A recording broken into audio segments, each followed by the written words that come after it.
I left Britain about a month and a half ago to get to Hubei province in China, and at the time I thought this was a really stupid decision. So I did not expect the situation that we're in now, that actually Wuhan is safer than Britain.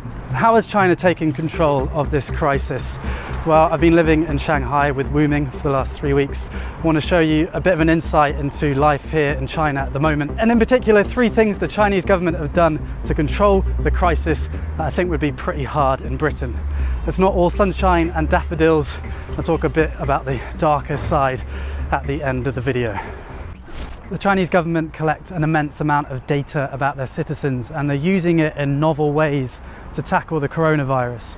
Every time Wuming and I want to leave the apartment complex, she's got to scan her face, and those images, as well as the images from all the CCTV cameras in China, of which there are about 200 million, are fed into a central database and then analysed using machine learning.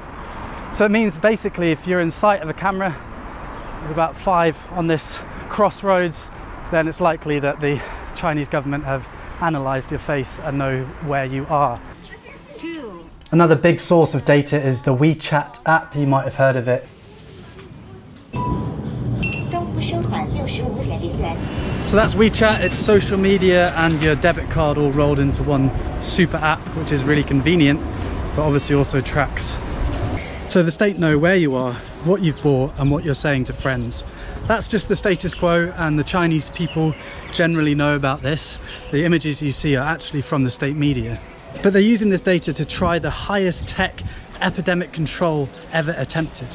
So if you get ill in China and you go to a hospital, the hospital will register with the authorities, and the authorities will pull your name down from this big database. And they have an algorithm that will be able to tell you all the different places that you've been in the last 14 days and all the people that you might have been in contact with. So the bread that you bought with the WeChat app, the baker now will be notified that they have to self-quarantine for 14 days. And the people that you were next to on the flight, they now have to self-quarantine for the next 14 days. Every single citizen has a code, red, amber or green. I guess you are yellow. Why? Why? Because you come to Shanghai, not have 14 days. I'm a green. Safe. But if I'm yellow, shouldn't you be yellow? No, just you are yellow. Maybe next week you are green. Good. Some city only green. You can drive car on the road. If you the other colors, you can't drive on the road. Yes. This does seem to be working because you can identify and contain hotspots before they get out of control, and it means that people can continue working if they're not at a risk of contamination, and then self-isolate if they are. We're in Shanghai, which is about 500 kilometers away from Wuhan, and the city's been locked down for months now. I mean, it's beginning to come back to life a bit.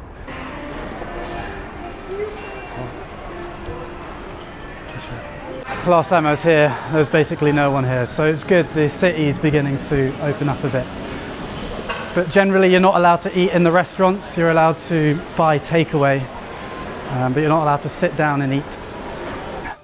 This is Wuming's Tai Chi studio.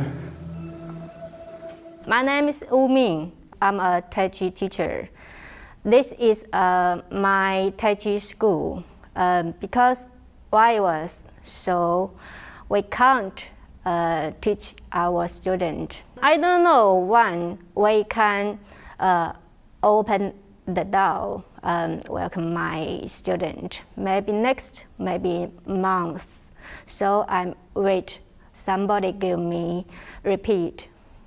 The crisis has been a massive cost to the Chinese economy. They've taken the hit early on and hoping to reopen now most of the country. Every single person that comes into China now has to self-quarantine for 2 weeks. So every day I had to fill in this grid with my temperature. I'm just doing it now. 35.7. I don't know if that's low or not, but it's not a fever. and any flight coming into the country is screened. We've been waiting in Shanghai airport for about 2 hours now. We'll get there eventually.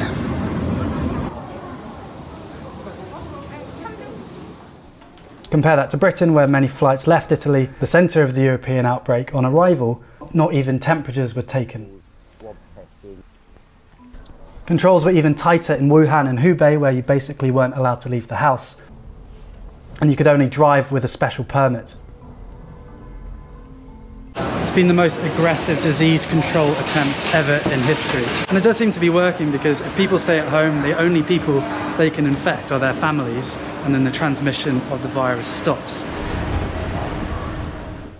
So complete lockdown, tracing those with the virus with big data, and the glue that holds it all together is the intense promotion of social solidarity. The government have framed this as a people's war against the virus. There does seem to be a coming together of China. For example, 20,000 medical workers flew into Wuhan to help with the crisis. There's moving images of the doctors, both male and female, having their hair cut because supposedly there isn't time to shower. These messages of solidarity are all over social media and big adverts like these. 加油中国! We do it. Overcoming the epidemic requires collective action and personal sacrifice, like not panic buying and staying at home when you're told to. And the Chinese state has tools like these, screens in every public space, as well as controlling social media, and that has meant that the Chinese populace has complied with the requirements to control the virus, and not only comply but feel proud about it, at least on the whole. Comparing these bold actions of the Chinese state against Britain's response, which has been wash your hands, it could make Western democracies look impotent, and that's certainly the narrative that the Chinese media are pushing. But as you've probably thought to yourself watching this video, there are downsides to these policies. I'm not going to talk about them. I'm in China to share their ancient philosophy and Tai Chi and all these wonderful things about China, and I don't want to risk anyone around me. But if you want to learn more, I would read Orwell, and I've linked some articles and videos in the description. I'd love to hear your thoughts on what we should and shouldn't take from China's experience. In this time of crisis, where I'm worrying about my loved ones like I imagine you are, I hope that we can get through this, and I hope that we remember our values, the values of freedom and mutual respect. Historically and today, these aren't the norm, and so they're precious. Thanks for watching. I will see you when I see you next. Mask back on.